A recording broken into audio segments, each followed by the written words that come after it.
We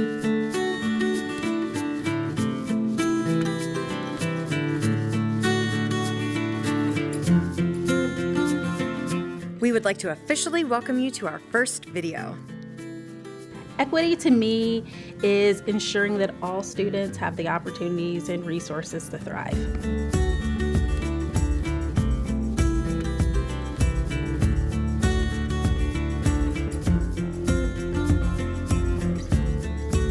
Promoting equity and inclusion in the classroom is kind of paramount to ensuring that all kids can have success. Every child needs to feel like they are seen and that they are understood and that they have a place not only in their classroom, but that they have a place outside the classroom and in the world. And that starts kind of in their little classroom communities.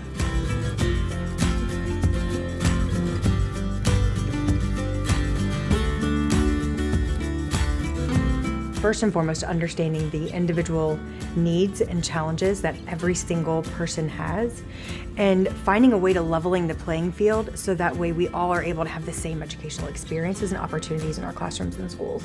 Seeds of thought. Take a moment and think about each and every student in your classroom. Consider what each student brings, including their strengths, culture, values, and all the things that make them unique.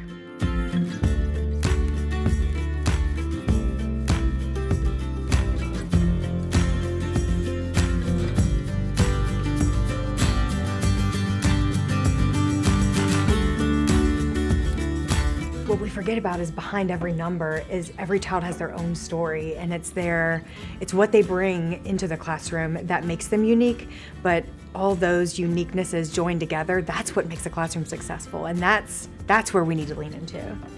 When you look at the landscape of our students, every student comes in with a different story, with different backgrounds, different lifestyles, and it's hard to just step in your classroom and teach your kids without getting to know them. I mean, that should be your step one, building those relationships with the students.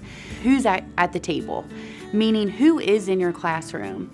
And an easy way is when you step back and you really think about each student. So what are they bringing? What is their background? What is their culture? What are their strengths? And how can I utilize those strengths and their culture, their background, within the way that I teach them? So it's more of an individualized approach to making sure that I'm meeting their specific needs. Seeds of Inspiration, 1-minute interviews. Meet with one student at a time for a 1-minute interview. Ask 2 to 5 questions that focus on learning more about the individual child.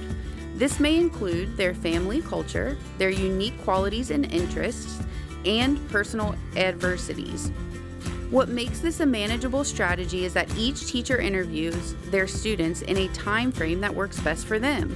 The important part is that teachers have the opportunity to meet personally with each student.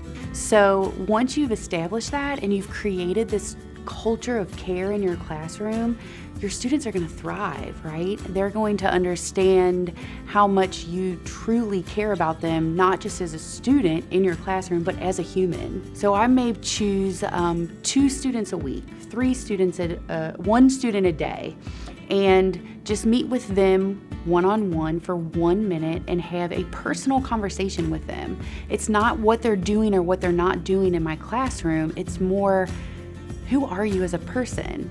Again, what are your strengths? I want to get to know them as a human and show them that I truly, deeply do care about them. A couple of years ago, I studied Torah and completed my bar mitzvah in October of 2021. You have to study something for a long time and you don't feel like you can do it and you just keep studying throughout the whole year, then you can do it. When things get stressful and stuff, I just go play my trumpet for band or my piano. And I don't know why it helps, but it does help and it makes me less stressed. My dream is to at least write a book one day and to at least have a name in something, to be a big part of something. I go to the Philippines to visit my grandma, and we give back to the community on Christmas, about 300 people, because without us then they might not have Christmas. Well, coming from African American, it's really nice because you at family gatherings, everyone gets together and everyone's also sweet because we're like family, and like the food's really good too. The first thing you think of when you think Kentucky probably isn't, trans girl teenager. You'd expect straight, cisgendered people. But I think, understanding that like people have different identities. People don't always identify as who they were at birth. I like to do volleyball, softball, cheer, basketball, track, and then I'm doing soccer next year. Being confident I can do more things. Like I've been confident since I was a little dancer, and that helped me get into drama club or in choir, because now I'm more confident so I can do other things, and that helped me express myself more. I'm really good at playing trombone. It's one of my good talents I really like, and I believe I could make it into a career when I get older. Being an NFL player. You want to play in the NFL. Tell me why that's important to you.